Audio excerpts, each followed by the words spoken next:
अस्सलामु अलैकुम वरहमतुल्लाहि वबरकातुहू। पूरा मजमा जवाब दे दें। वालेकुम अस्सलाम वरहमतुल्लाहि वबरकातुहू।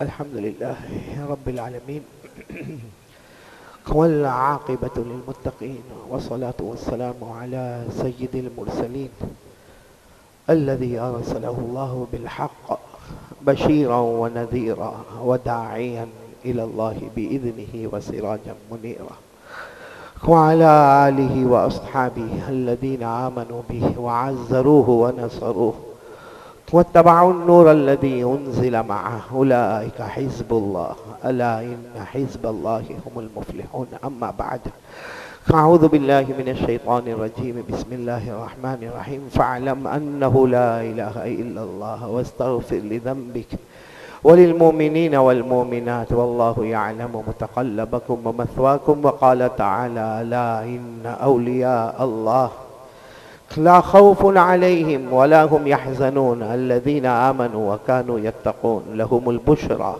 फिल हयाति दुनिया व फिल आखिरह ला तब्दील लिकलिमातिल्लाह ज़ालिका हुवल फ़ौज़ुल अज़ीम।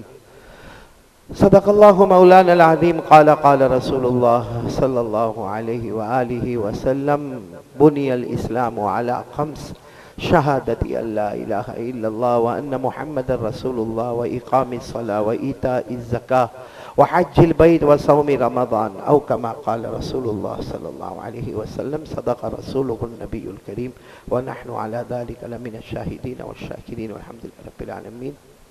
जी और आगे आ जाए, आगे पहली सफ में आ जाए, पहली सफ में आ जाए। माशाअल्लाह। खामिन कहे अल्लाह हम सब के जमा होने को कबूल फरमाए।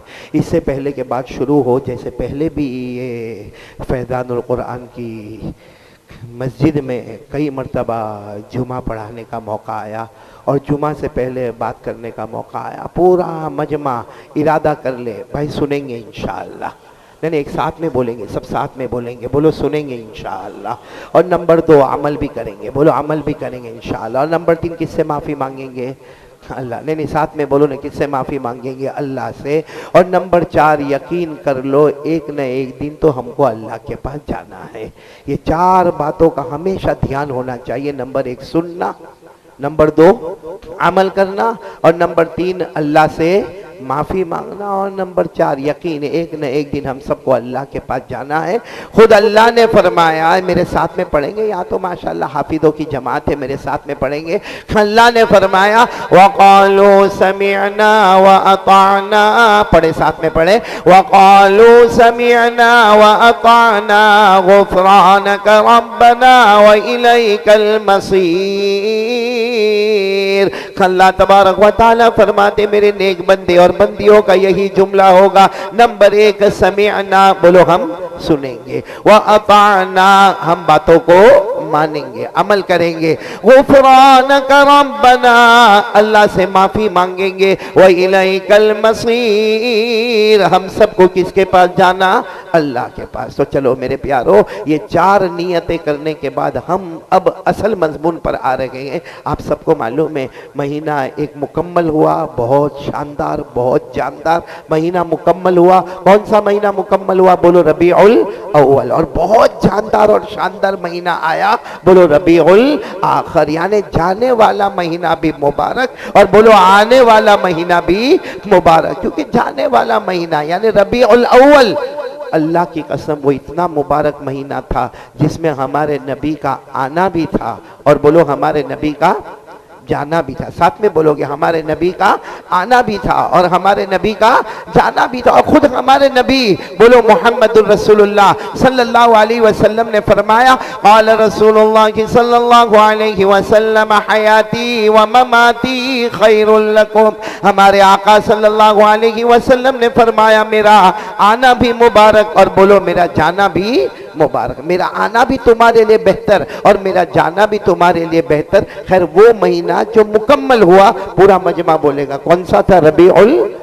और अब जो महीना आया वो रबीउल आखिर, यानी यूं कहो कि जाने वाला महीना नबियों के नबी का महीना और आने वाला महीना वलियों के वली का महीना। अल्लाह का कितना बड़ा एहसान है। हम जाने वाले महीने पे नजर करें तो नबी नजर आए, आने वाले महीने पे नजर करे तो गौस पाक पीराने पीर शेख अब्दुल कादिर जिलानी रहमतुल्लाह अलैह नजर आए। यानी इधर नबी इधर वली, इनके दरमियान में हम दुआ करो अल्लाह हमारे गुनाहों को माफ़ फरमाए, अल्लाह इनके सदक़े में हमारे गुनाहों को माफ़ फरमाए। खैर मुझे सबसे ज़रूरी बात जो करना आपके सामने, दो तीन बातें करना, जिसमें सबसे पहली बात मेरे प्यारो एक यकीन होना चाहिए कि करने धरने वाला कौन है? अल्लाह। आज तक जो हुआ बोलो किसने किया? अल्लाह ने। आज जो हो रहा है हम देख रहे, जो भी हो रहा है ये करने वाला कौन है? अल्लाह। और आइंदा क्या होगा मेरे को नहीं मालूम, आपको नहीं मालूम, लेकिन करने वाला कौन होगा? अल्लाह। अल्लाह तबारक व तआला ने 2,24,000 पैगंबरों को भेजा, या अल्लाह तबारक व तआला ने 1,24,000 पैगंबर को भेजा। कम ज्यादा जितने भी पैगंबर आए, ये हम फैजानुल कुरान में बैठे एक इल्मी बात सुनना, जितने भी पैगंबर आए सबकी ड्यूटी और सबकी जिम्मेदारी और सबकी रिस्पॉन्सिबिलिटी जो अल्लाह ने बताई वो यही थी, करने धरने वाला कौन? इसलिए सबने एक ही आवाज लगाई, बोलो ला इलाहा इल्लल्लाह। आप मिसाल के तौर पर सिर्फ कुरान पाक के, वैसे तो पूरा कुरान मुकम्मल तौहीद से भरा हुआ, लेकिन आप मिसाल के तौर पर सिर्फ कुरान पाक के 8वें पारे पर आए। बोलो कौन से पारे पर आए? 8वें पारे पर। अल्लाह तबारक व तआला एक पैगंबर, नाम हमने बहुत ने सुना, नहीं सुना, याद नहीं याद, एक बहुत ही ऊंचे पैगंबर है जिनका नाम है हजरत हूद। बोलो क्या नाम है? हमारे यहाँ ये नाम रखने का रिवाज नहीं है, लेकिन बहुत प्यारा नाम है, हजरत हूद अलैहिस्सलातु वस्सलाम। एक बड़ी कौम थी जिस कौम का नाम है कौम आद। बोलो कौम आद। अल्लाह तबारक व तआला की तरफ से ऐलान हुआ, मेरे पैगंबर हूद आपको कौम आद में जाना है, और वहाँ के आपको हमने नबी बनाया, पैगंबर बनाया। तो हज़रत हूद अलैहिस्सलातु वस्सलाम रोने लगे, अल्लाह इतनी बड़ी कौम में जाना है और मुझे अकेले जाना है, तो वहाँ जाकर करना क्या है? अल्लाह तबारक व तआला ने फरमाया सबसे पहला काम यही ऐलान करना है, बोलो ला इलाहा। मैंने साथ में बोलो ना ला इलाहा। कि ये कौन से पारे में? कौन से पारे में? 8वें पारे में। अल्लाह ने फरमाया व इला दिन अखाहुम हूदा क़ाल या कौमी इब्दुल्लाह मा लकुम मिन इलाहिन गैरो। अल्लाह तबारक व तआला फरमाते मेरे बहुत ही प्यारे पैगंबर, साथ में बोलो कौन? हजरत हूद अलैहिस्सलातु वस्सलाम। अल्लाह ने फरमाया जाओ मेरे पैगंबर, जाओ अपनी कौम में नबी बनकर जाओ, कौम आद में नबी बनकर जाओ। हजरत हूद अलैहिस्सलातु वस्सलाम ने पूछा अल्लाह वहां जाके क्या करना? अल्लाह ने फरमाया सारे काम बाद में करना, पहले जाके तौहीद के बारे में कहना, बोलो ला इलाहा। पूरा मजमा साथ में ला इलाहा। अच्छा, यही 8वें पारे में। थोड़ा आगे बढ़े, एक और नबी का जिक्र मिलता है जिनका नाम है हजरत सालेह। बोलो क्या नाम है? हजरत। हाँ, इनको भी अल्लाह नबी बनाया। तो सालेह अलैहिस्सलातु वस्सलाम को खबर मिली कि अल्लाह आपको पैगंबर बनाए, अल्लाह आपको नबी बनाए, और आपकी जो कौम का नाम है कौम समूद। बोलो कौम का नाम है कौम समूद, उसी कौम के अल्लाह ने आपको नबी बनाए। तो हजरत सालेह अलैहिस्सलातु वस्सलाम भी रोए कि अल्लाह इतनी बड़ी नबूवत अल्लाह आपने मुझे अता फरमाई, अल्लाह मुझे काम क्या करना? अल्लाह ने फरमाया सब काम बाद में होंगे, पहले ये डंका बजाना पड़ेगा। कौन सा? बोलो ला इलाहा। मेरे साथ में पढ़ो ना। अल्लाह ने फरमाया व इला समूदा अखाहुम सालिहा क़ाल या कौमी इब्दुल्लाह मा लकुम मिन इलाहिन गैरुहु क़द जाअतकुम बय्यिनतुम मिन रब्बिकुम। अल्लाह तबारक व तआला फरमाते मेरे पैगंबर साले तुम्हें अपनी कौम में जाना होगा, कौम का नाम कौम समूद होगा। अल्लाह फरमाते हमने नबूवत का ताज तुम्हारे सर पर रखा। हजरत सालेह अलैहिस्सलातु वस्सलाम ने पूछा लेकिन अल्लाह वहां जाके करना क्या? अल्लाह ने फरमाया, बोलो आवाज नहीं आ रही, साथ में बोलो ना। अल्लाह ने क्या फरमाया? ला इलाहा इल्ला। करने धरने वाला कौन? अच्छा, इसी 8वें पारे में और आगे बढ़े, एक और नबी का जिक्र मिलता, वो प्यारे नबी का नाम है हजरत शुएब। बोलो क्या नाम है? हजरत शुएब।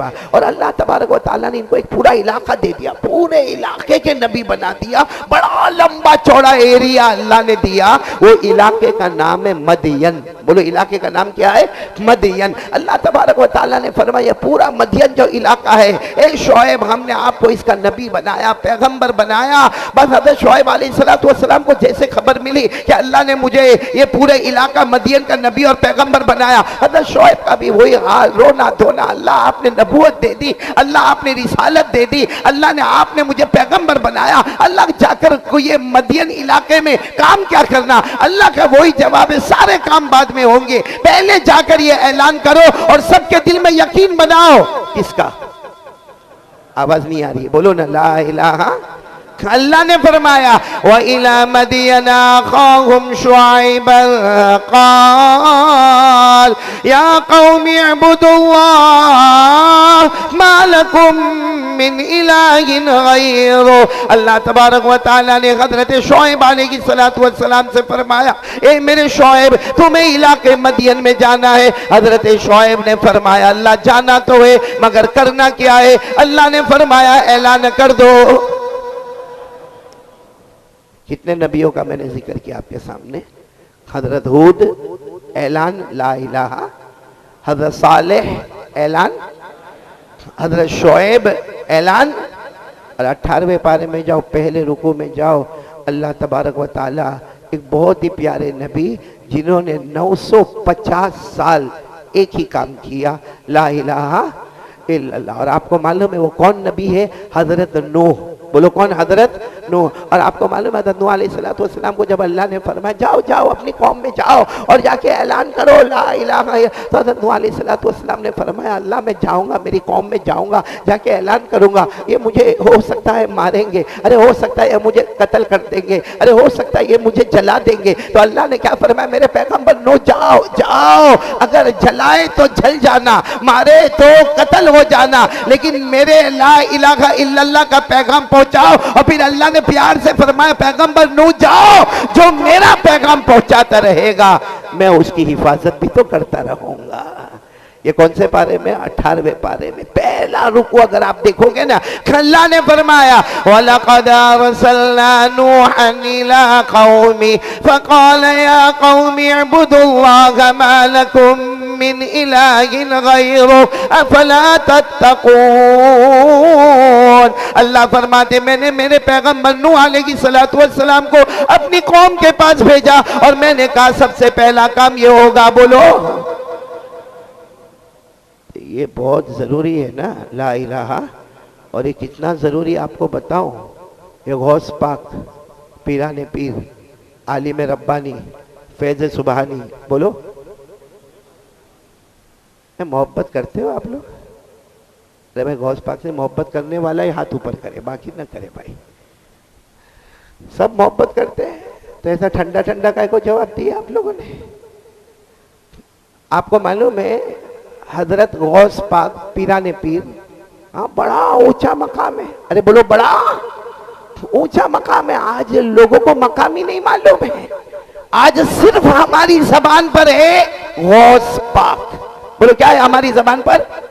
कौन है गौस पाक? कौन है? आपको मालूम है हम मदरसा फैजान में हैं, आपको मालूम है एक जरूरी इल्म हमको सिखाया जाता है जिसको बेसिक नॉलेज कहा जाता है, जिसको अरबी जबान में माला बुद्धा मिनहू कहा जाता है। एक बेसिक नॉलेज हमको सिखाया जाता है। फिर कोई होता है तालिब इल्म होता है जिसको अल्लाह चुन लेता है और वो अपने सीने में कुरान भी रख लेता है तो उसे हाफिज कहा जाता है। फिर वो कुरान को बहुत अच्छे अंदाज में तरतील और तजवीद के साथ पढ़ता है तो उसे कारी कहा जाता है। फिर उसके बाद में वो बहुत सारे उलूम को सीखता है, चाहे उलूम अक़लिया हो चाहे उलूम नक़लिया हो, वो तमाम उलूम को सीखता है तो उसके बाद उसको आलिम कहा जाता है। फिर उसके बाद वो और आगे बढ़ता है और पढ़ाने की सलाहियत होती है तो उसे मुअल्लिम कहा जाता है। फिर पढ़ाते पढ़ाते जब वो आला किताब को पढ़ाता है तो उसे शेखुल हदीस कहा जाता है। फिर उसके बाद में वो और फतवे देना, मसाइल हल करना तो उसे बहुत बड़ा मुफ्ती कहा जाता है। यहां तक वो उलूम उलूम नबूवत में आता है,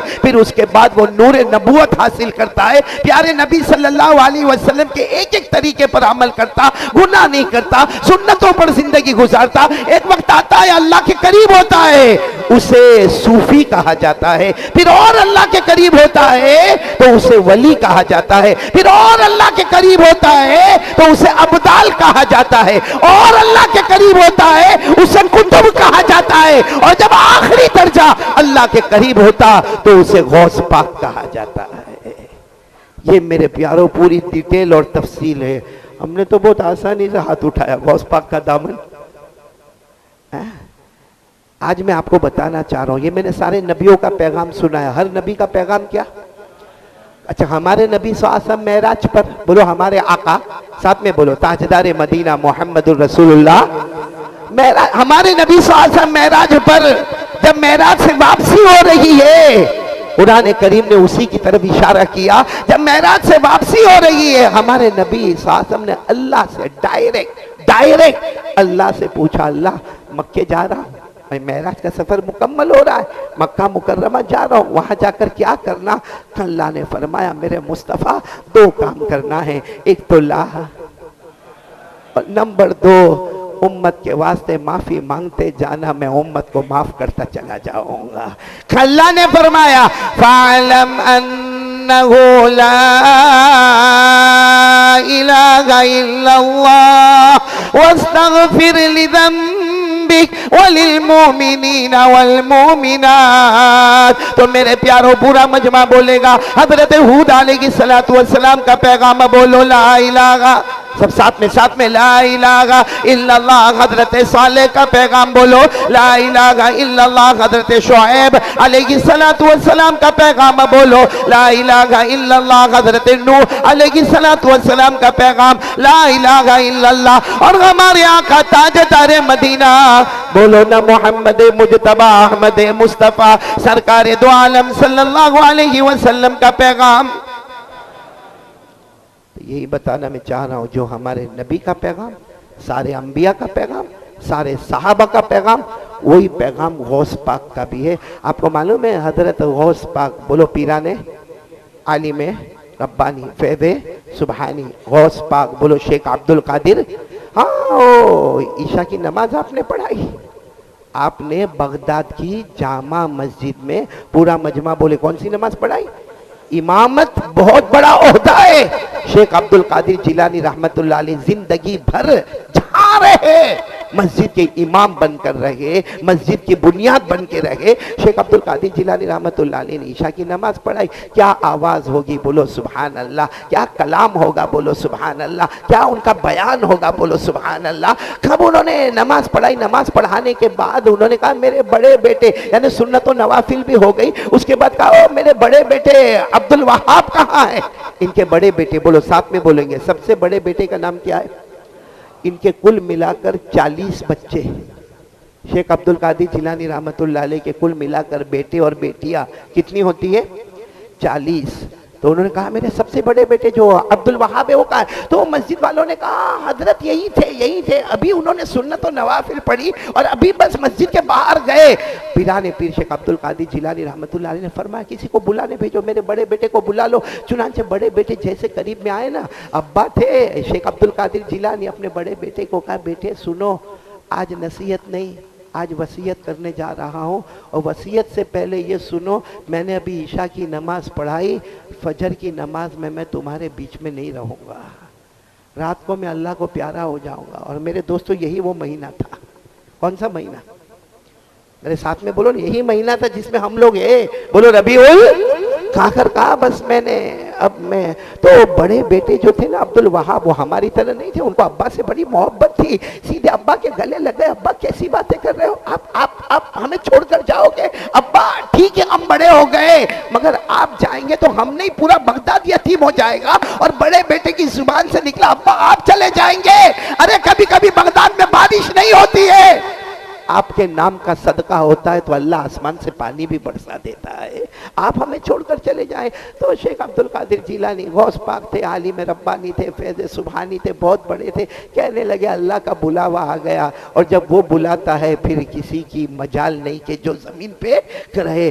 तो फिर शेख अब्दुल कादिर जिलानी ने बड़े बेटे को कहा जाओ सबको बुलाओ, हमारे सारे बच्चे बच्चियों को जमा करो और देखो सबको आंगन में जमा करना, मस्जिद के बाहर आंगन में जमा करना या मस्जिद के बाहर मैदान में जमा करना। और देखो मैं भी वहीं बाहर बैठूंगा, लेकिन एक काम करना कि सबको साथ में मेरे पास मत लाना, एक एक को लाओ, क्योंकि आज मैं दुनिया छोड़कर जा रहा हूं। मैं सबको नसीहत करना नहीं चाहता, मैं एक एक को बुलाकर वसीयत करना चाहता हूं। बोलो एक एक को बुलाकर। अब बड़े बेटे ने ऐसा ही किया, सबको जमा कर दिया और उसके बाद में फिर एक एक को कहे जाओ अब्बा के पास जाओ, अब्बा उस बैठे हुए, जाओ जरा अब्बा के पास जाओ। कब आए तो कितने आए, सब मिलाकर कितने आए? 40। तो वसीयतें कितनी हो गई? 40 वसीयतें हो गई। फिर जब सबकी वसीयतें हो गई, आपने सबको जमा किया, मुलाकात की और उसके बाद में वजू किया, मिसवाक किया, वजू किया, 2 रकात नमाज पढ़ी और आसमान की तरफ देखा, अशहदु अल्ला इलाहा इल्लल्लाह व अशहदु अन्ना मुहम्मदर रसूलुल्लाह। बोलो सल्लल्लाहु अलैहि वसल्लम। और अल्लाह को बोलो, अल्लाह को प्यारे हो गए। बोलो इन्ना लिल्लाहि व इन्ना इलैहि राजिऊन। पर्दा फरमा गए, अल्लाह की रहमत में, अल्लाह की आगोश में चले गए। अब 3-4 दिन के बाद जो बड़े बेटे थे, जिनका नाम मैंने आपके सामने लिया, बोलो कौन?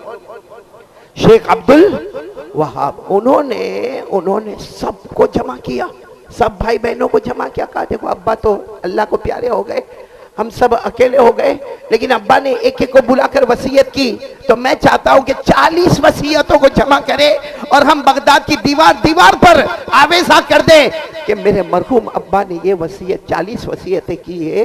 तो सबने कहा कि पहले आप तो बताओ, आप सबसे बड़े हैं ना, आप सबसे पहले अंदर गए थे, आपको क्या वसीयत की? अब बड़े बेटे फिर नाम बोलो, क्या नाम? शेख अब्दुल वहाब। हम कहेंगे शेख अब्दुल वहाब। तो उन्होंने जो वसीयत की तो सब के सब अचंभे में रह गए। कहा क्या हुआ? कहा जो आपको वसीयत की हमको भी वही वसीयत की है। सबने कहा कि हमको यही वसीयत की है, बिल्कुल जो आपकी जुबान पर है वही वसीयत मरहूम अब्बा, बोलो पीराने पीर शेख अब्दुल कादिर जिलानी ने हमको की। तो फिर आपस में बातें होने लगी, जब अब्बा को एक ही वसीयत करनी थी तो सबको इकट्ठा जमा कर लेते और इकट्ठा जमा करके सबको वसीयत कर लेते। तो बड़े बेटे ने कहा नहीं, मेरे अब्बा, हमारे अब्बा बहुत अकल वाले थे, बहुत दानिशमंद थे, अल्लाह ने उनको एक रोशन दिमाग दिया था। उन्होंने सबको अलग अलग बुलाकर भले एक ही वसीयत की, क्योंकि अब्बा को मालूम था कि मेरे 40 बच्चे हैं, कोई किसी गांव में जाएगा, कोई किसी इलाके में जाएगा, कोई देहात में जाएगा, कोई करिया में जाएगा, कोई बस्ती में जाएगा, कोई शहर में जाएगा। अरे हो सकता कोई ये मुल्क से बहुत दूर जाएगा, लेकिन जहां जाएगा वो मेरी वसीयत का पैगाम पहुंचाएगा, क्योंकि वसीयत इतनी इंपॉर्टेंट है कि अगर ये वसीयत पर अमल करेंगे तो कसम परवरदिगार की जन्नत है, वरना जन्नत की खुशबू भी नसीब नहीं होगी। तो वो क्या वसीयत थी जो आपने अलग अलग बुलाकर सबको किया? मगर वसीयत कितनी है? कौन कौन याद कर लेगा आज? नहीं बोलो ना, याद करेंगे इंशाअल्लाह। हमारे मदरसे के बच्चे तो इंशाअल्लाह अरबी जुबान में याद करेंगे, आप लोग भी याद करें। क्या वसीयत फरमाई? या बुनैया या बुनैया या बुनैया अत्तौहीद अत्तौहीद तदखुलिल जन्नत बिसलामिन आमिनीन। आपने वसीयत फरमाई, मेरे प्यारे बेटे, मेरे प्यारे बेटे, ए मेरे प्यारे बेटे। चलो ये तो बेटे को कहा, प्यार मोहब्बत से कहा।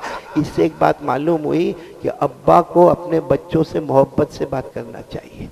बाद अब्बा ऐसे होते ना, जब देखो जब बच्चे को डांटी देना, निकल जा, उधर बैठ जा, ऐसा कर, तूने गलत किया, तूने, उससे बेटे के दिल में नफरत होती है और जब वो जवानी में आता है तो नफरत को बाहर निकालता है। इसलिए बहुत प्यार से देखो ना, शेख अब्दुल कादिर जिलानी इतने बड़े अल्लाह के वली, लेकिन कितने प्यार से कह रहे। अरबी जुबान में इसको बहुत प्यार कहा जाता है। या बुनैया या बुनैया या बुनैया, ए मेरे प्यारे बेटे, मेरे प्यारे बेटे, मेरे प्यारे बेटे। अब वसीयत शुरू की, अत्तौहीद अत्तौहीद, जिसकी तफसीर में उलमा ने लिखा अत्तौहीद यानी ए मेरे प्यारे बेटे, कलमा तय्यबा ला इलाहा बोलो इल्लल्लाह मुहम्मदुर रसूलुल्लाह सल्लल्लाहु अलैहि वसल्लम को अपने दिल में जमा दो, और जमाने के बाद अत्तौहीदा, इसी कलमे का परचम जहां तक हो सके वहां तक फैला दो। जमाना भी है और बोलो फैलाना भी है। नतीजा क्या होगा? तदखुलिल जन्नत बिसलामिन आमिनीन। कहा मेरे प्यारे बेटे, मेरे प्यारे बेटे, मेरे प्यारे बेटे, ला इलाहा इल्लल्लाह को दिल में जमा दो, ला इलाहा इल्लल्लाह का परचम लहरा दो। ये दोनों काम तुम करते जाओगे, गौस पाक ने फरमाया जन्नत में बगैर हिसाब किताब के दाखिल हो जाओगे। तो मेरे प्यारो, इससे मालूम हुआ सबसे जरूरी चीज क्या है? नहीं बोलो ना, ला इलाहा। आवाज नहीं आ रही आपकी, ला इलाहा। और सही में अगर ये ला इलाहा इल्लल्लाह हमारे पास आ जाए ना, अल्लाह नामुमकिन को भी मुमकिन बना देता। लेकिन होना चाहिए ना, ये कलमा बहुत प्यारा है। बोलो ये कलमा, अल्लाह करे कि ये कलमे की हकीकत हमारे दिल में आए और हमारा दिल अंदर से बोले कि हमारी ताकत से कुछ नहीं होता, हमारे माल से कुछ नहीं होता, हमारी मेहनत से कुछ नहीं होता। बोलो ना, करने धरने वाला कौन है? अल्लाह। कौन कौन मेरा साथ देकर साथ में बोलेंगे एक ही आवाज में? बोलो ला इलाहा इल्लल्लाह। पूरा मजमा बोले ना। हम सब का पैदा करने वाला कौन? बोलो अल्लाह। हमें खिलाने वाला कौन? अल्लाह। हमें पिलाने वाला कौन? अल्लाह। या आसमानों जमीन का बनाने वाला कौन? मेरे प्यारो, ये पीराने पीर जो थे ना, बात आई है तो करो ना, बात करो ना। रबीउल आखिर मोहब्बत तो करते हो ना? पीराने पीर आलिम ये आपको मालूम है, उस जमाने में जब बयान होता था, तकरीर होती थी, आज कुर्सी रखी जाती है और कुर्सी पर आकर बयान करने वाला बैठ जाता है। उस जमाने में एक बड़ी टिपाई रखी जाती थी। अगर कोई जवान बयान करने वाला आता ना तो खड़े होकर बयान करता, और अगर कोई बूढ़ा बयान करने वाला आता तो बैठ के बयान करता। ये उस जमाने का दस्तूर था। लेकिन वहाँ माइक सिस्टम तो था नहीं, तो होता क्या था, बयान करने वाला आए, चाहे खड़े होके बयान करे चाहे बैठ के बयान करे, लेकिन बीच में एक आदमी खड़ा होता था। उसका काम ये होता था कि जो हजरत बयान करे उसको सुने और पीछे वालों को पहुंचाए। फिर उसके बाद पीछे कोई आदमी खड़ा होता, अगर मजमा बड़ा है तो वो और पीछे वालों को सुनाए। तो बयान तो आधे घंटे का होता, लेकिन 4-4 घंटे तक बैठना पड़ता था, क्योंकि आवाज को पीछे पहुंचाना, पीछे पहुंचाना, पीछे पहुंचाना। अब पीराने पीर बोलो आलिम रब्बानी फैज़ सुभानी, साथ में बोलो कौन? शेख अब्दुल कादिर जिलानी। जब इनको हुक्म मिला बयान करने का, और ये जब आए तो बिल्कुल भरपूर जवानी थी, वो टिपाई पर आया, आप खड़े हो गए, अभी तो आप बयान शुरू करते, क्या आपने देखा बीच में कोई खड़ा है? पूछा आप क्यों खड़े हो? तो कहा हजरत आपको मालूम नहीं, आपकी आवाज मुझ तक आएगी, फिर आपकी आवाज को मैं पीछे पहुंचाऊंगा। और कहा पीछे भी कोई खड़ा है, वो आवाज पीछे पहुंचाएगा। तो हजरत ने फरमाया बैठ जाओ, तो वो बैठ गए। देखा तो पीछे कोई और खड़ा, कहा उसको कहा तुम भी बैठ। तो फिर मजमे में से आवाज आई कि आपका बयान आखिर तक कैसे जाएगा? पीराने पीर, देखो अल्लाह के वली ऐसा, अल्लाह की मारिफत और अल्लाह की मोहब्बत, फरमाया जिस अल्लाह के वास्ते बयान करता हूं वो अल्लाह मेरी आवाज को आखिर तक पहुंचाएगा। और आपको मालूम है, जब आपका पहला बयान था, किताबों में लिखा 30,000 का मजमा था। कितना मजमा? 30,000 का, जिसमें कुछ पहाड़ के पीछे बैठे हुए, तकरीबन 10,000 पहाड़ के पीछे और 20,000 पहाड़ के आगे, और हजरत अपनी वो स्टेज पर यानी वो टिपाई पर खड़े और बयान करे जा रहे, बयान करे जा रहे। जब बयान मुकम्मल हुआ, जो पहाड़ के पीछे बैठा वो भी आकर कहता मेरे पैदा करने वाले की कसम, मैंने हजरत की आवाज को ऐसे सुना जैसे पहली सफ में मैं बैठा हुआ था। मेरे दोस्तों, ये कब होगा? जब ये मजबूत होगा। क्या? ला इलाहा। नहीं, साथ में बोलो ना, आवाज नहीं आ रही। ला इलाहा। अभी आखिर हम यहाँ माशाल्लाह बड़ी आले शान मस्जिद में बैठे हुए हैं, लेकिन पीराने पीर शेख अब्दुल कादिर जिलानी रहमतुल्लाह अलैह जब एक मरतबा पूरे मैदान में बयान कर रहे थे और बारिश शुरू हो गई। बोलो क्या हुआ? बारिश। और आपको मालूम है, मैं खुद अहमदाबाद में इसका तजर्बा कर चुका हूँ कि भाई बयान आदमी करता हो और बारिश शुरू हो जाए, होता है। यहाँ अहमदाबाद में तो माशाल्लाह मुझे अभी भी याद है कि एक मरतबा सालाना जलसा था फैजानुल कुरान का, और धूम-धाम बारिश हो रही थी, और मैंने बारिश में 2.25 घंटे तक बयान किया। सिर्फ वो जो माइक सिस्टम था ना, उसके ऊपर प्लास्टिक रख दिया गया था, बाकी सारा मजमा भी भीग रहा था, हम भी भीग रहे थे। वो अहमदाबाद वाले माशाल्लाह ज़ौक़ वाले। बाकी अक्सर ऐसा होता है कि बयान करने वाला बयान करे और अगर बारिश होने लगे तो मजमा थोड़ा इधर, बोलो थोड़ा मजमा उधर, कुछ आगे कुछ पीछे। तो शेख अब्दुल कादिर जिलानी रहमतुल्लाह अलैह बयान कर रहे, और बारिश होने लगी तो थोड़े कुछ इधर होने लगे, कुछ इधर होने लगे। तो हम लोग क्या करते मालूम है, ऐलान करते, मोहतरम दोस्तों बुजुर्गों बैठ जाओ, थोड़ी देर में बारिश बंद हो जाएगी, बयान का सिलसिला जारी रहेगा। अरे थोड़ी देर के लिए बैठ जाओ, थोड़ी देर के लिए बैठ जाओ। पीराने पीर ने किसी को नहीं कहा कि तुम मेरे बयान में बैठो। आपने दोनों हाथ वहीं टिपाई पर खड़े थे, बयान करते करते दोनों हाथ उठा कर कहा, अल्लाह तेरे वास्ते बयान करूं और तू तेरे बंदों को भगा देवे। अल्लाह बयान तो तेरे वास्ते हो रहा है, मैं अपनी शोहरत के वास्ते नहीं, अपना माल के वास्ते नहीं, अपने कमाल के वास्ते नहीं, मैं सिर्फ मदीने वाले की मोहब्बत में जनाब नबी करीम बोलो सल्लल्लाहु अलैहि वसल्लम और अल्लाह तेरी मोहब्बत में बयान करूं और तू तेरे बंदों को भगाए। बस इतना कहना था। किताबों में लिखा है, बोलो बारिश नहीं रुकी, बारिश बंद नहीं हुई, रुकी नहीं। जितने लोग वहां पर बैठे गवाही देते हैं कि दाई तरफ नजर करो, धूमधाम बारिश हो रही है, बाई तरफ बारिश हो रही है, अरे पहाड़ों के पीछे बारिश हो रही है, और जहां हजरत टिपाई पर खड़े हैं उसके पीछे बारिश हो रही है, मगर जितना मजमा है वहां पानी का कतरा भी नहीं आता, और गैब से आवाज आती है, अब्दुल कादिर बयान कर, हम आसमान से रहमत बरसा रहे, तू जमीन पर रहमत बरसा रहा है। इतने बड़े अल्लाह के वली जब अपने को वसीयत की होगी तो ऐसे ही वसीयत कर दी होगी, सोच समझ कर वसीयत की होगी। और कितनी प्यारी वसीयत की, कलमे को दिल में जमा दे, कलमे का परचम लहरा दे, बगैर हिसाब व किताब के जन्नत में दाखिल हो जाएगा। तो कौन कौन आज से तैयार? एक यकीन होना चाहिए, बोलो ना करने धरने वाला कौन? पूरा मजमा एक यकीन के साथ पढ़े मेरे दोस्तों, इतना प्यारा यकीन होवे कि सब कुछ हुआ। करने वाला कौन? इसलिए छोटी चीज भी मांगना हो, किससे मांगो? आपको मालूम है सूरह फातिहा हर रकात में पढ़ाई जाती है, हर नमाज में नहीं, हर रकात में। और हदीस पाक में हमारे नबी सल्लल्लाहु अलैहि वसल्लम ने फरमाया, ला सलाता इल्ला बिफातिहातिल किताब। हमारे नबी ने फरमाया, जिस रकात में सूरह फातिहा नहीं पढ़ोगे या जो नमाज में सूरह फातिहा नहीं पढ़ोगे वो नमाज मुकम्मल नहीं होगी। बोलो वो नमाज मुकम्मल कहाँ? हमारे नबी ने फरमाया, क़ाला रसूलुल्लाह सल्लल्लाहु अलैहि वसल्लम, ला सलाह इल्ला बिफातिहातिल किताब। हमारे आका सल्लल्लाहु अलैहि वसल्लम ने फरमाया, नमाज में सूरह फातिहा जरूरी है, सूरह फातिहा नहीं होगी तो नमाज मुकम्मल नहीं होगी। और सूरह फातिहा में सबसे जरूरी आयत कौन सी है? इय्याका नअबुद व इय्याका नस्ताइन। वही बात पीराने पीर ने उसी का तर्जुमा किया, अत्तौहीद अत्तौहीद, यानी हम सब साथ में पढ़े ना, इय्याका नअबुदु व इय्याका नस्ताइन। ए अल्लाह हम तेरी ही, बोलो ए अल्लाह हम तेरी ही इबादत करते हैं और करते रहेंगे। अल्लाह तुझी से मदद मांगते हैं और मांगते। तो आज से कौन कौन तैयार है पीराने पीर की इस बात के लिए कि तौहीद ला इलाहा इल्लल्लाह। ये मजमा जो मैं देख रहा हूँ ना आज बहुत ठंडा ठंडा बैठा है, मेरे को साथ में बोलो ना पीराने पीर से मोहब्बत अरे है हाँ या नहीं? कौन कौन मोहब्बत कर रहे? जरा बुलंद आवाज से आप बोलो, बोलो साथ साथ में बोलो ना, गौस पाक का दामन। अरे बुलंद आवाज से बोलो ना, गौस पाक का दामन। क्योंकि इसमें कोई शक नहीं, ये अल्लाह के वो वली। अभी मैं आपको बयान की बात कर रहा था ना, एक बात रह गई। असल में गौस पाक के बारे में इतना अल्लाह का एहसान है, बढ़ता गया बढ़ता गया बढ़ता गया बढ़ता गया। अभी कुछ दिन पहले मैंने भरूच में गौस पाक पर बयान किया, तो मैंने कहा भाई आप लोग मेरे को 1 घंटा 1.5 घंटा दोगे तो क्या गौस पाक पर बयान होगा? 5 घंटे दे दो, इंशाअल्लाह गौस पाक पर ही बयान करते रहेंगे इंशाअल्लाह। लेकिन अभी तो मेरे को बहुत कम टाइम मिला है।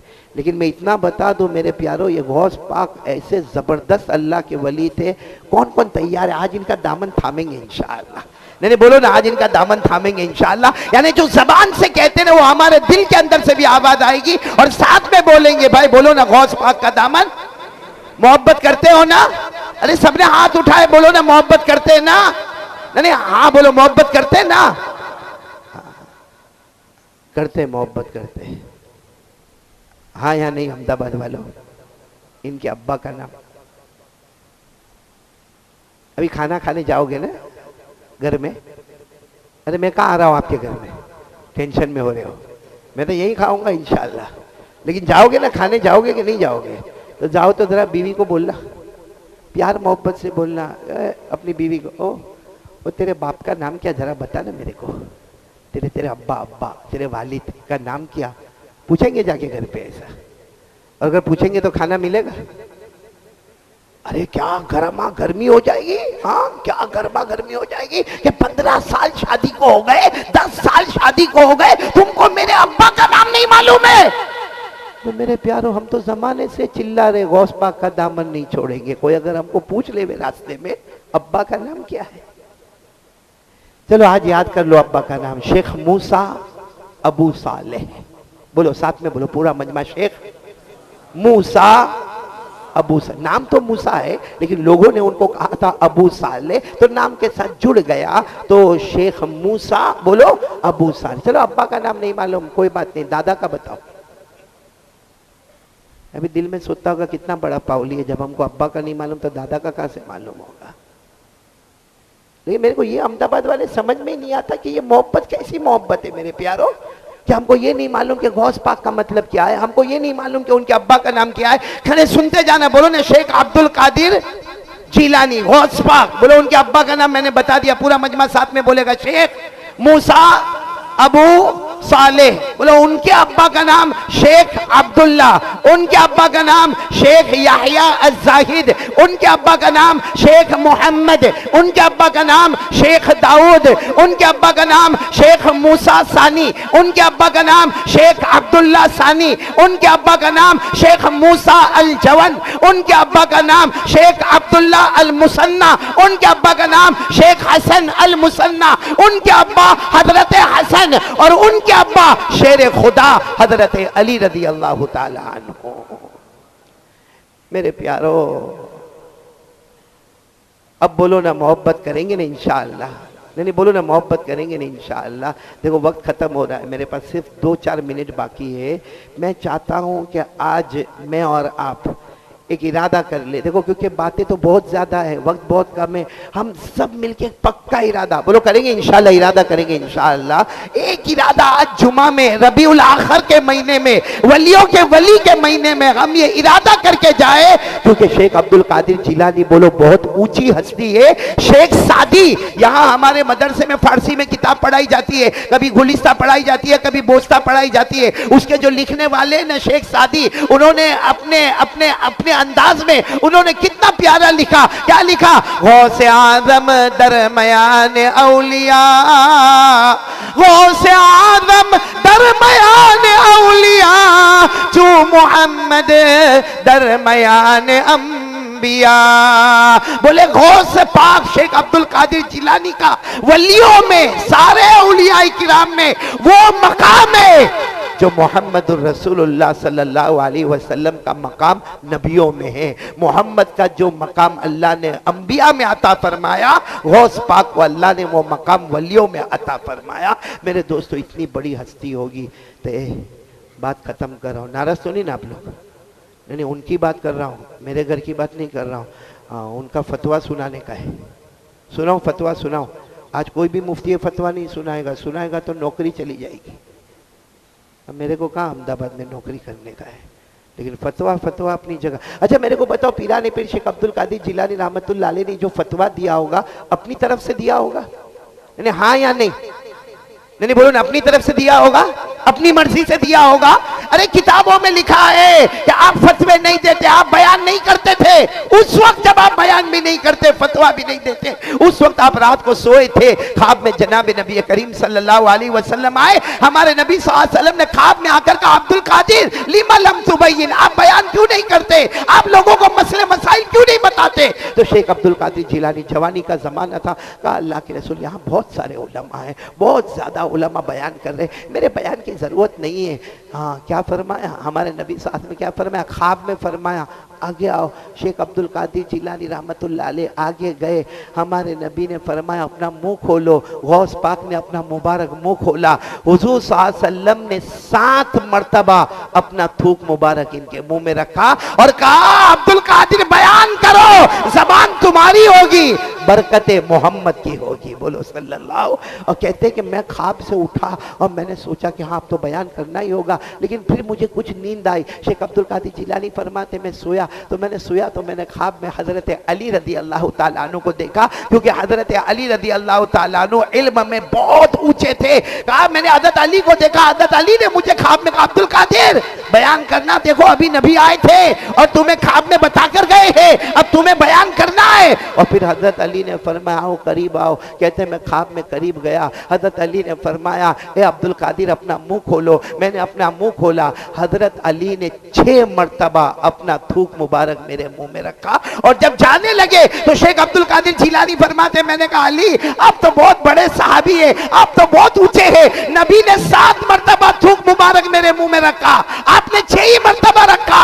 हजरत अली ने फरमाया उनका मकाम ऊंचा है, मेरा मकाम उतना ऊंचा नहीं है, वो 7 रखे तो हम पीछे ही रहने वाले, हम 7 और आगे बढ़ने वाले नहीं है। अब सोचो जिनके मुंह मुबारक में 7 मरतबा नबी सल्लल्लाहु अलैहि वसल्लम ने अपना थूक मुबारक रखा हो, हजरत अली ने 6 मरतबा रखा हो, उनकी जुबान गलत होगी? हाँ या ना? मैंने पूरा मजमा बोले उनकी जुबान गलत होगी। अब मैं डायरेक्ट उनकी जुबान वाली बात बता रहा हूं कि उनका फतवा क्या है। ए अहमदाबाद वाले कान खोलकर सुने, उनके 3 फतवे, वैसे तो बहुत सारे फतावे हैं, 3 फतवे सुनाऊंगा जिनमें पहला फतवा मन तरका सलात मुतअम्मिदन वलौ वाहिदन ला युसल्ला अलैहि, जिस पर फिट आता हो तौबा कर लेना और जिस पर नहीं आता हो मुबारक है तुझे भाई, अल्लाह और भी मुबारक करे, बोलो आमीन। पहला फतवा क्या है? मन तरका सलात मुतअम्मिदन वलौ वाहिदन ला युसल्ला अलैहि। पीराने पीराली में रब्बानी फैज़ सुभानी, बोलो शेख अब्दुल कादिर जिलानी रहमतुल्लाह अलैहि ने फरमाया है कयामत तक आने वालों अगर किसी ने जानबूझकर एक नमाज छोड़ा, एक फर्ज, बोलो एक फर्ज नमाज, किसी ने जानबूझकर एक फर्ज नमाज छोड़ा, वो पाक फरमाते मर जाए।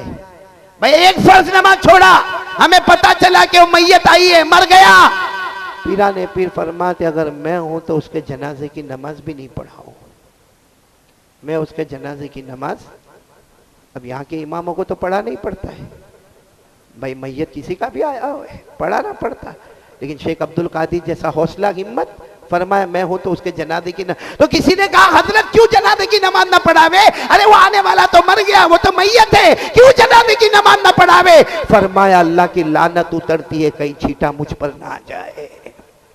ये तो कौन सा फतवा हुआ? पहला। दूसरा फतवा मन तरका सलात मुतअम्मिदन वलौ वाहिदा ला युदफनु फी मकाबिरिल मुस्लिमीन। पीराने पीर शेख अब्दुल कादिर जिलानी रहमतुल्लाह अलैहि ने फरमाया अगर कोई जानबूझकर एक फर्ज नमाज छोड़े, कज़ा न करे और उसकी मौत आ जाए, वो मैयत सामने आए जिसकी नमाज है उस पर बाकी है, फरमाया मेरा बस चले उसे मुसलमान के कब्रिस्तान में दाखिल भी न होने दूं, किसी कपड़े में लपेट कर नाले में फेंक दो, उसको मुसलमान के कब्रिस्तान में दाखिल न होने दो, उसकी वजह से दूसरे कब्र वाले भी परेशान हो जाएंगे। और आखिरी फतवा सुनना है कि थक गए? सुनेंगे आखिरी फतवा, सुनेंगे, अमल करेंगे ना इंशाअल्लाह। क्या फतवा दिया? मन तरका सलात मुतअम्मिदन वलौ वाहिदा लैसा लहू फिल इस्लामी नसीब। फरमाया जिसने जानबूझकर एक फर्ज नमाज को छोड़ा, एक फर्ज नमाज को छोड़ा और मर गया, पीरा ने पीर फरमाते लाख कोशिश करेगा मगर मौत के वक्त कलमा नसीब नहीं होगा। क्यों नहीं होगा? क्योंकि इस्लाम के साथ उसका कोई ताल्लुक बाकी नहीं रहा।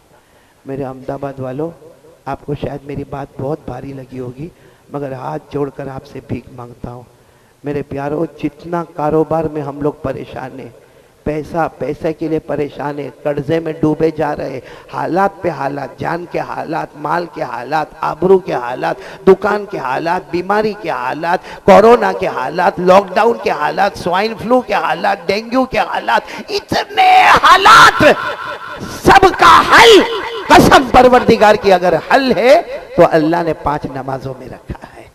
वो हम नहीं पढ़ते हैं तो हालात से दूसरे हाल में, अच्छे हाल से फिर खराब से। कितने लोगों की जबान पर एक ही बात है, मौलाना तावीज देते ना। अरे भाई काय की तावीज चाहिए? बस मौलाना वो पहले कारोबार बहुत अच्छा चलता था, फिर उसके बाद में ये लॉकडाउन आया, फिर उसके बाद में मेरा कारोबार गिरा, फिर मैं कर्जे में डूबा, अरे फिर मेरी बीवी भी बीमार हो, फिर मेरे बच्चे भी बीमार हो गए। अरे मौलाना मैं बाहर भी नहीं जा सकता, किसी को चेहरा भी नहीं बता सकता। पूछो फजर की नमाज तो नहीं। और हमारे नबी का वादा है 5 नमाजें पढ़ के तू मेरा बन जा, एक बार तू मेरा बन जाएगा, अल्लाह फरमाते मैं तेरा बन जाऊंगा। तो कौन कौन तैयार है? जरा हाथ ऊपर करके। बिल्कुल पक्का, आज कोई फॉर्मेलिटी नहीं करना, रियलिटी है तो है, नहीं तो नहीं, और है तो जन्नती है। अरे पूरा मजमा बोले ना कसम खाकर नमाजी कैसा होता है? जन्नती होता है, और बेनमाजी जहन्नमी होता है। ये अल्लाह का फरमान है, मेरा फरमान या मेरा कहना नहीं। हाथ ऊपर करके बोले, जो पढ़ने वाले वो हाथ ऊपर करके बोले इंशाअल्लाह। आवाज नहीं आ रही? बोलो इंशाअल्लाह। बोलो बोलो बोलो इंशाअल्लाह। आज की जुमा बोलो इंशाअल्लाह। मौत की शाम बोलो इंशाअल्लाह। हमारी नमाज कज़ा। भाई मस्जिद में नमाज पढ़, जमात के साथ पढ़, पहली सफ में पढ़, और अल्लाह ने सलाहियत दी तो पढ़ा। लेकिन अगर ये नहीं कर सकता, भाई बिजी है, कुछ काम है, दुकान पे पढ़ लेना, ऑफिस पे पढ़ लेना। अरे बहुत देर हो गई तो घर में नमाज पढ़ लेना। अरे जमात के साथ नहीं तो अकेले पढ़ लेना। आदत मत बना, लेकिन कभी मजबूरी है अकेले पढ़ लेना, मगर नमाज को कज़ा मत कर, क्योंकि कज़ा किया और अदा नहीं किया, मर गया तो मौत के वक्त कलमे से भी महरूम हो जाएगा। तो मेरे दोस्तों, दुनिया की सारी भलाई और आखिरत की सारी भलाई अल्लाह ने किस में छुपाई है? इसीलिए हमारे नबी ने फरमाया मेरी आंखों की ठंडक किस में मिलेगी आपको? तो नबी की आंखों की ठंडक, नबी की मुबारक आंख, और मुबारक ठंडक वो छोटी तो नहीं होगी ना, वो पूरी उम्मत को सैराब करने वाली होगी, और वो चीज़ है 5 वक्त की नमाज। बोलो सब पढ़ेंगे ना इंशाअल्लाह। अल्लाह हम सबको अमल की तौफीक अता फरमाए। मैं आप तमाम अहमदाबाद वालों का और सबका बहुत बहुत शुक्रिया अदा करता कि मुझे मौका दिया जाता है, और अल्हम्दुलिल्लाह महीना 1.5 महीने में यहाँ आने का मौका मिलता। हमारे मोहतमीम साहब और मेरे बहुत प्यारे भाई हज़रत मौलाना हबीब अहमद साहब दामत बरकातुहुम, खलीफा अजल हज़रत मौलाना यूनुस पालनपुरी दामत बरकातुहुम, अल्लाह उनकी उम्र में बरकत अता फरमाए, तंदुरुस्ती अता फरमाए, सेहत अता फरमाए, कि मौका मिल जाता, हम आ जाते, आपके सामने बातें हो जाती है। और एक ये हमारे बेटा, क्या नाम, फैजल बेटा यहाँ पर बैठा हुआ, इसने बहुत अच्छा काम किया। जो मैं सूरत में काम करता हूँ वो अल्हम्दुलिल्लाह अहमदाबाद में काम हो रहा है। आज कौन सा दिन है? मेरे को मालूम है मैं थोड़ा लेट चल रहा हूँ, लेकिन बोलो ना आज कौन सा दिन है? जुमा का दिन। आज ये नमाज के बाद कौन सी नमाज आएगी? अच्छा, असर के बाद, देखो याद रखना, डे फ्राइडे, जुमा का दिन, आफ्टर असर, यानी असर की नमाज के बाद, ये खास स्पेशल वक्त है। हमारे नबी ने एक स्पेशल दुरूद दिया है जो सिर्फ जुमा के दिन पढ़ने का है। ऐसे आप कभी भी पढ़े, लेकिन हमारे नबी सल्लल्लाहु अलैहि वसल्लम की जुबान मुबारक में कौन सा दिन? जुमा। और कौन सा वक्त? असर के बाद। और कितनी मर्तबा पढ़ने का? 80, यानी 80। कितनी मर्तबा पढ़ने का? 80। क्या फायदा होगा? हजरत अबू हुरैरा रदियल्लाहु ताला अन्हु 1, हजरत अबू सईद खुदरी रदियल्लाहु ताला अन्हु 2, दोनों सहाबाए किराम फरमाते कि हमने अपने कानों से सुना कि जनाब नबी करीम, बोलो ना मुहम्मदुर रसूलुल्लाह सल्लल्लाहु अलैहि वसल्लम ने फरमाया जुमा के दिन असर के बाद एक खास दरूद है जो 80 मर्तबा पढ़ेंगे, और वो दरूद ये है, अल्लाहुम्मा सल्ली अला मुहम्मद अन्नबिय्यिल उम्मी व अला आलिहि व सल्लिम तस्लीमा। हमारे नबी ने फरमाया जुमा के दिन असर के बाद 80 मर्तबा कोई भी बंदा या बंदी ये दुरूद पढ़ेगा, अल्लाह 80 साल के गुनाहों को माफ कर देगा। अल्लाह 80 साल की इबादत हमारे नामे आमल में लिखेगा। अरे भाई 50 साल की उम्र या 60 साल की उम्र में हम मर गए, कयामत में अल्लाह कहेंगे इसने मालूम नहीं कितने सालों की इबादत की, 1000 साल की इबादत की। वो अल्लाह को कहेगा अल्लाह 50 साल में तो मैं मर गया था, 1000 साल की इबादत कैसे करता? अल्लाह फरमाएंगे हर जुमा को असर की नमाज के बाद तो 80 मरतबा दुरूद पढ़ता था, हर जुमा को हम 80 साल की इबादत लिखते थे, तो कहाँ से कहाँ हमारा अदद पहुँच जाएगा। तो भाई सब पढ़ेंगे ना इंशाअल्लाह। तो ये दरूद पाक तुम्हारे पास ही है, इनके पास ही है। नमाज के बाद ये फ़ौरन वहाँ बिल्कुल दरवाजे के बाहर जाएंगे और आप सब ले जाएंगे, अपनी बीवी को भी देंगे, बच्चों को भी देंगे। आज ही नकद असर की नमाज के बाद से यह अमल शुरू हो जाएगा। बोलो करेंगे ना इंशाअल्लाह। अल्लाह हम सबको अमल की तौफीक अता फरमाए, आमीन या रब्बल आलमीन।